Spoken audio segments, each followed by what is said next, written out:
Welcome to KLTV. జై గురుదత్త. ఓం నమ శివాయ. శ్రీ మాత్రే నమః.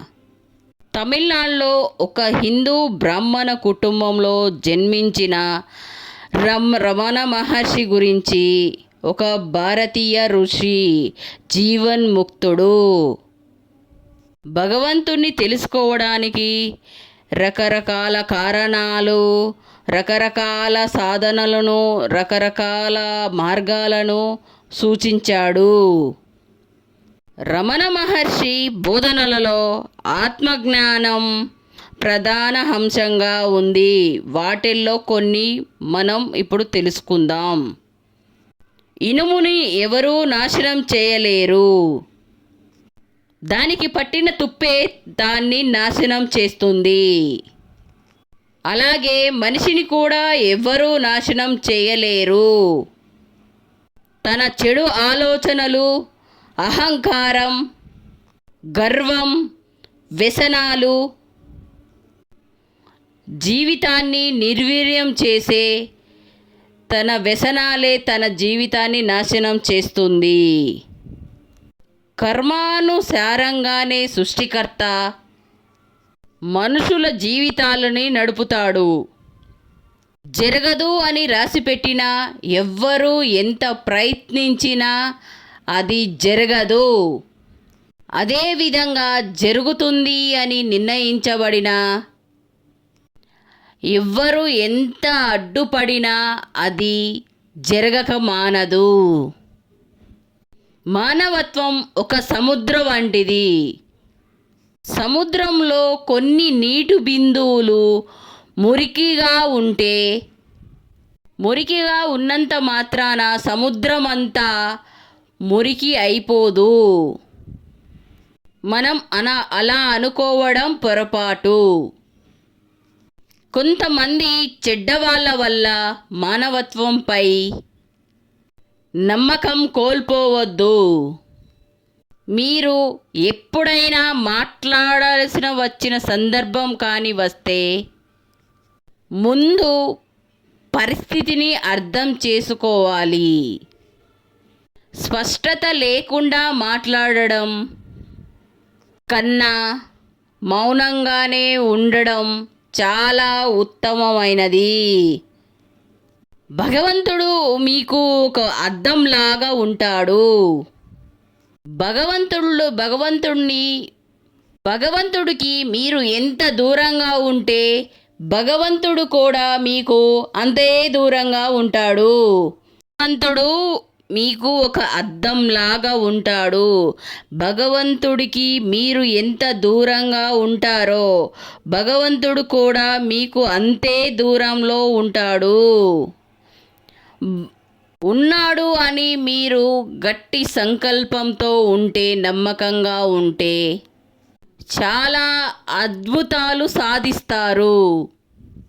మన మనసులోని తలంపులు మనల్ని భయపెట్టే విధంగా ఉండవచ్చు. ఒక్కొక్కసారి పరిసరాల ప్రవర్తన ప్రకారంగా మనల్ని పారిపోయే విధంగా ఉంటాయి. పారిపోయేలాగా చేయవచ్చు. కానీ అవన్నీ నిజానికి పేక మేడలే. వాటికి బలమైన పునాది అంటూ ఏదీ ఉండదు. ఈ విషయాన్ని గ్రహించి వాటి మీద నుంచి దృష్టిని మరల్చే పక్కకు తిప్పాలి మన దృష్టిని.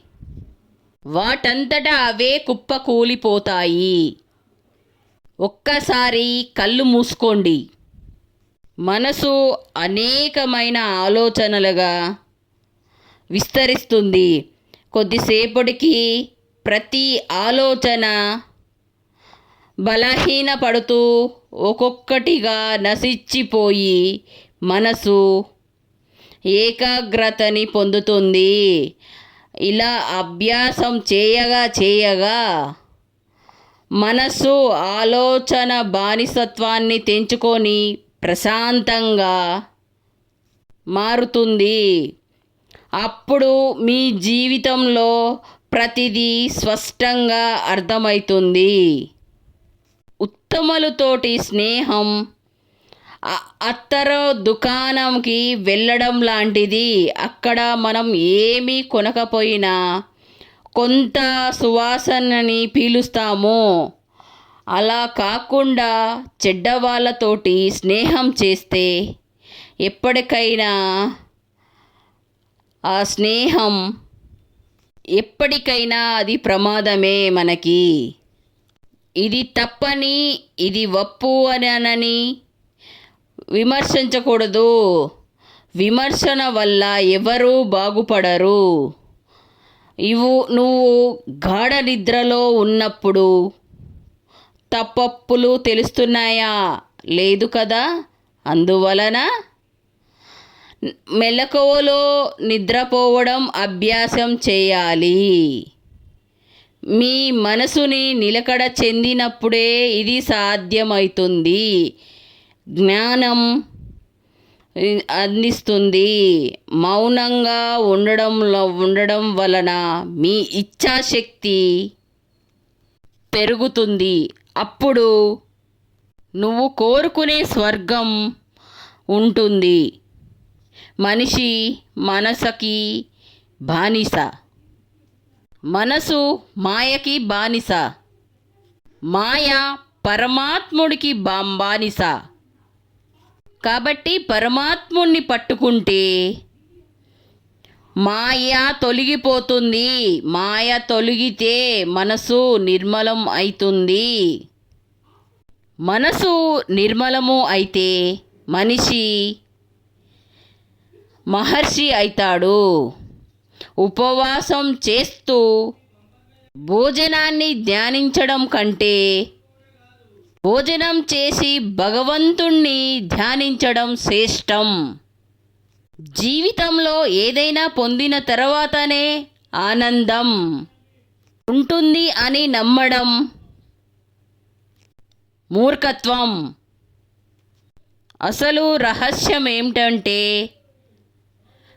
ఎప్పుడూ ఆనందంగా ఉండే వాళ్ళంటేనే వాళ్ళే విజేతలుగా నిలుస్తారు. దేనిని మనసు అని అంటామో అది ఆత్మలో అతీంద్రియ శక్తి. అన్ని తలంపులకి కారణం అదే. కాబట్టి మనసుని స్వాధీనపరచుకోవాలి. మీకు ఎప్పుడైనా కష్టాలు వచ్చినా, ఇష్టం లేని సంఘటనలు జరిగినా అదంతా మీ మనసుకి శిక్షణ ఇవ్వడమే.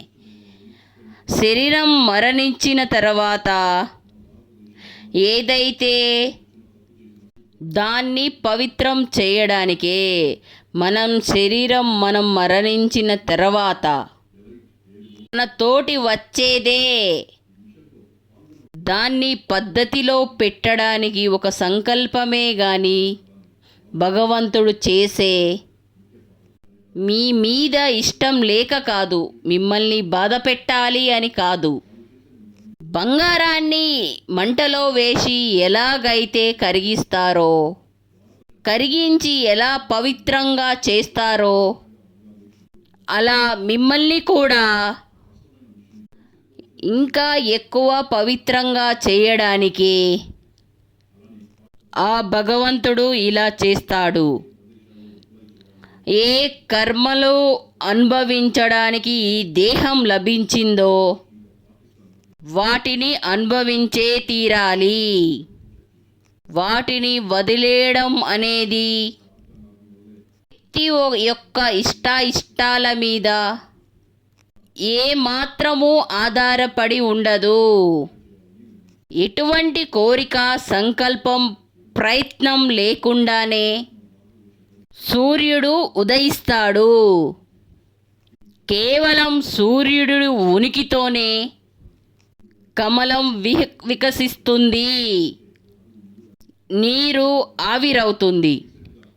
ప్రజలు వివిధ రకాల పనులు చేసి విశ్రాంతి పొందుతారు. అలాగే మానవుడు కూడా నిరంతరంగా ఇలా పరోపకారంగానే నిర్వహించాలి. ఎల్లప్పుడూ మంచివారితోనే స్నేహం చేయాలి. చెడ్డవారితో స్నేహం ఎప్పటికైనా ముప్పు తెస్తుంది. నువ్వు చేసే ఏ ప్రయత్నం కూడా వృధా కాదు.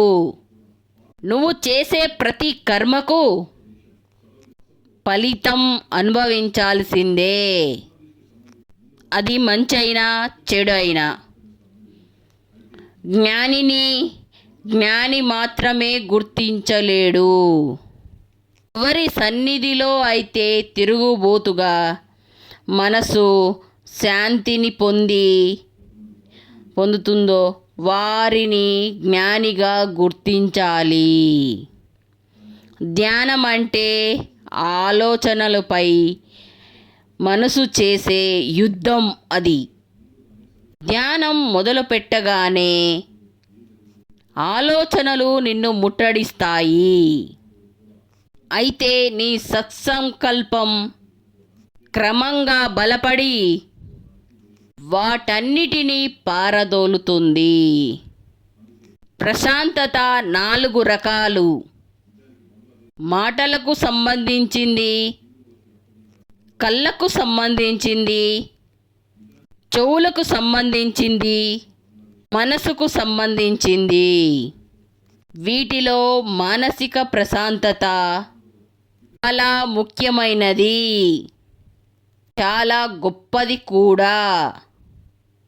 సన్మానించినప్పుడు పొంగిపోకుండా, అవమానించినప్పుడు కృంగిపోకుండా, కోపం వచ్చినప్పుడు కూడా ఎవ్వరిని కఠినంగా మాట్లాడకుండా, కఠినమైన మాటలు మాట్లాడకుండా ఉండేవాడే సాధువు. నువ్వు వాడిలా, వాడు నీలా ఉండాలి అనుకోవడం విచారకరం.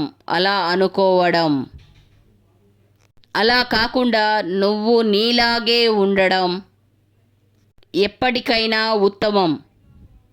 జనం మిమ్మల్ని ఎంత సులభంగా పొగుడుతారో అంతే సులభంగా నిందిస్తారు కూడా. కాబట్టి నింద పొగడ్త పట్టించుకోకుండా మనస్తత్వాన్ని ఏర్పరచుకోవాలి. ఆనందం 3 విధాలుగా ఉంటుంది. విషయానందం, భజనానందం, బ్రహ్మానందం. కామం, సంపదలు, కీర్తి ప్రతిష్టలు కలిగే ఆనందం విషయానందం. భగవంతుని నామం, భజన కీర్తనలు చేయడం భజనానందం. భగవంతుని దర్శనం వల్ల లభించే ఆనందం, లభించే బ్రహ్మానందం. మీరు ఇతరుల్ని ఏమీ అడగవద్దు. మీ అవసరాలను భగవంతుడే తీరుస్తూ ఉంటాడు. సాత్విక ఆహారం తీసుకోండి. ఈ చుట్టూ జరిగే విషయాలను చూసి చింతించకండి, బాధపడకండి. ఇతరుల విషయాలలో జోక్యం చేసుకోకండి. అలా చేసుకుంటే మీ కాలాన్ని వృధా చేస్తుంది.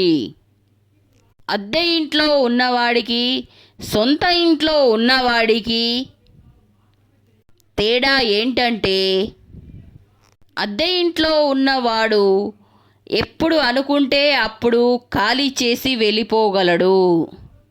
సొంత ఇంట్లో ఉన్నవాడు ఒకేసారి ఖాళీ చేస్తాడు. జ్ఞానికి ఈ శరీరం అద్దె ఇల్లు లాంటిది. చాలామంది దేవుని ఉనికిని విశ్వసించరు. కానీ నువ్వు ఉన్నావన్న విషయాన్ని వాస్తవమే. దేవుడు ఉన్నాడనడానికి తిరుగులేని సాక్ష్యం. తనలోని లోపాలని గుర్తించకుండా ఇతరులలో లోపాలని వెతికేవాడు మూర్ఖుడు. తనను తానే పాలించుకోలేనివాడు ఇతరులని పాలించుకోవాలనుకోవడం విచిత్రం. జీవితంలో ఎదుగుదల కనిపించడం లేదని బాధపడకూడదు. మహావృక్షం కూడా మౌనంగానే ఎదుగుతుంది. దానికి కొంత సమయం పడుతుంది.